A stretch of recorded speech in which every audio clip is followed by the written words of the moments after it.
It is the year 1624, and the Roman Catholic Church has just hatched a scheme to get rid of a controversial religious book, once and for all.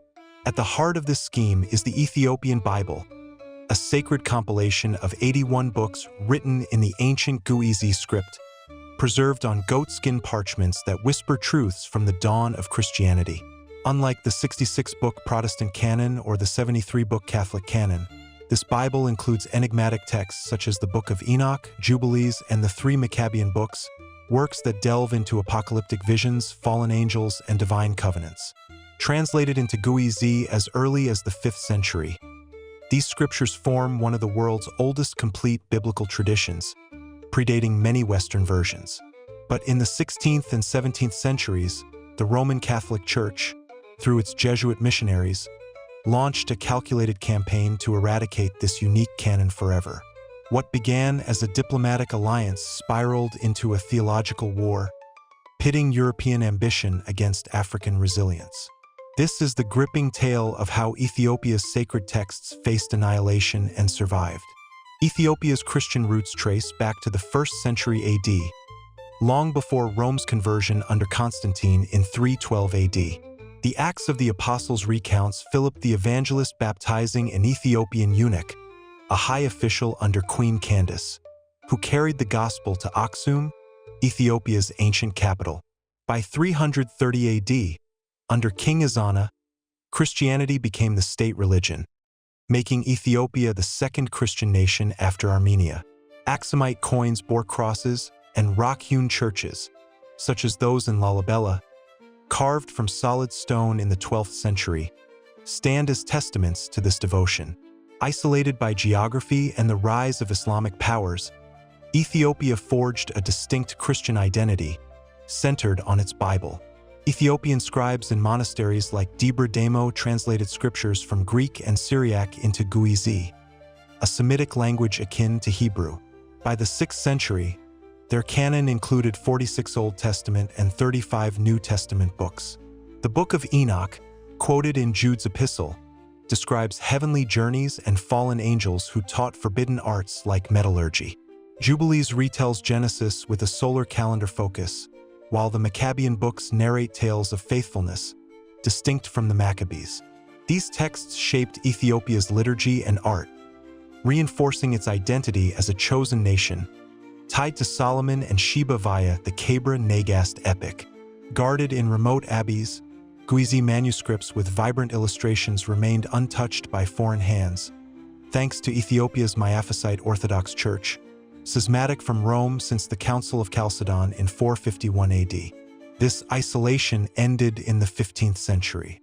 Europe's legends of Prester John, a mythical Christian king, drew explorers like Piero de Cavilha, who reached Ethiopia in 1490. By the 1500s, Ottoman threats to the Red Sea trade prompted Portugal to ally with Ethiopia. In 1520, Emperor Lebna Dengel sent envoys to Lisbon, and by 1541, Portuguese forces under Cristóvão da Gama helped repel Muslim invaders led by Imam Ahmad Gragn. Their victory at Huayna in 1543 cemented gratitude but opened doors to Catholic influence. Enter the Jesuits, the Counter-Reformation's vanguard. Founded in 1540 by Ignatius of Loyola, they aimed to unite Eastern Christians under Rome. Pope Paul III sent missionaries to Ethiopia in 1555, led by André de Oviedo, bearing gifts and Latin Bibles. Their mission: convert Ethiopia to Roman doctrine, including its 73-book canon, and erase the Guizi scriptures they deemed heretical. The Jesuits blended diplomacy and education, establishing schools in Goa to teach Ethiopian youths Latin and Catholic theology. Oviedo reached Emperor Galawdewos in 1557, urging papal union, but Galawdewos upheld his Orthodox faith in his 1555 Confessio. Undeterred, Jesuit Pedro Páez arrived in 1603, a polymath who mapped the Blue Nile and built European-style churches like the one at Dankaz. The Jesuits saw Ethiopia's Bible as a threat. The Council of Trent, 1545 to 1563, had excluded Enoch and Jubilees as apocryphal, clashing with Rome's Vulgate. Missionaries called Guizi texts superstitious, citing Enoch's angelology and Jubilees calendar as errors. Their plan was to replace these scriptures with the Catholic canon, aligning Ethiopia with papal authority. This set the stage for a dramatic confrontation as Ethiopia's sacred texts faced their gravest challenge.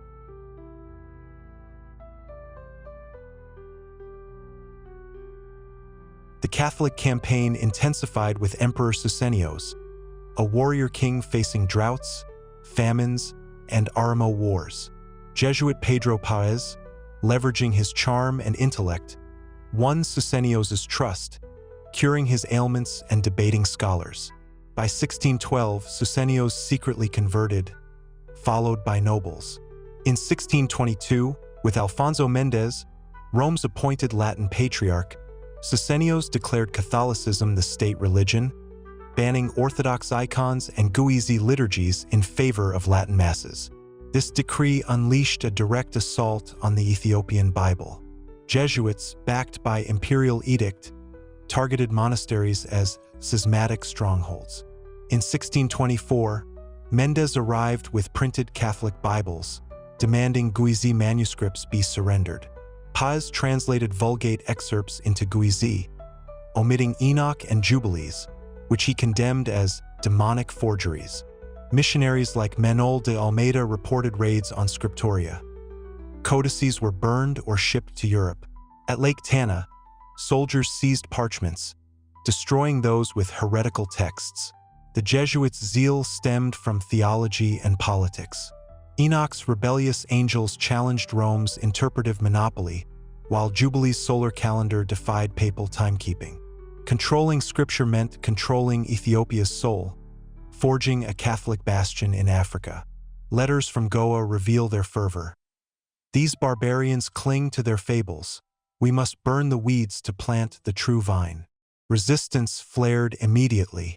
Orthodox clergy, led by Abba Gregorios, denounced the Jesuits as spiritual invaders. Sermons likened them to Revelation's locusts, devouring sacred words. By 1632, rebellions erupted in Gajam and Lasta, as peasants rejected Latin rites, viewing the altered Bible as desecration. Susenyos' son, Phasilides, saw the chaos. Forced baptisms, monastery closures, and manuscript burnings. Up to 100,000 died in wars, famines, and executions tied to religious strife. Overwhelmed, Susenyos abdicated in 1632, and Phasilides took the throne. In 1633, he expelled over 300 Jesuits, razed their churches, and restored orthodoxy. Surviving Guizi Bibles, like the Abba Garima Gospels, dated around 530 to 660 AD, were hidden in caves and abbeys, preserving the canon. Phasilides' reign sealed Ethiopia's borders against Europeans for 2 centuries, safeguarding the Bible. Later Catholic missions, like those of Guglielmo Massagia in the 19th century, faced rejection without violence. The Ethiopian Bible endured, its 81 books, sometimes 88, with texts like Synodos intact in modern editions like the 1962 Amharic Guizi Diglot. Scholars now study it for insights into early Judaism and Christianity, with Enoch influencing Qumran scrolls and Jubilees echoing Dead Sea texts. In 2009, Ethiopian Orthodox and Catholic churches collaborated on a Guizi reprint, healing old wounds. The assault left scars, lost manuscripts, divided families, and mistrust of Rome. Modern conspiracy theories, claiming Europe banned the Bible to hide truths about giants or Jesus, exaggerate but echo real aggression. The Catholic campaign was an imperial bid to homogenize faith, nearly erasing a vibrant tradition. Ethiopia's triumph through faith, geography, and resolve preserved scriptures that challenge us to question lost truths. Today, the Ethiopian Bible stands as a beacon of resilience, inviting rediscovery of Christianity's diverse roots and the enduring power of a nation that refused to let its sacred word fade.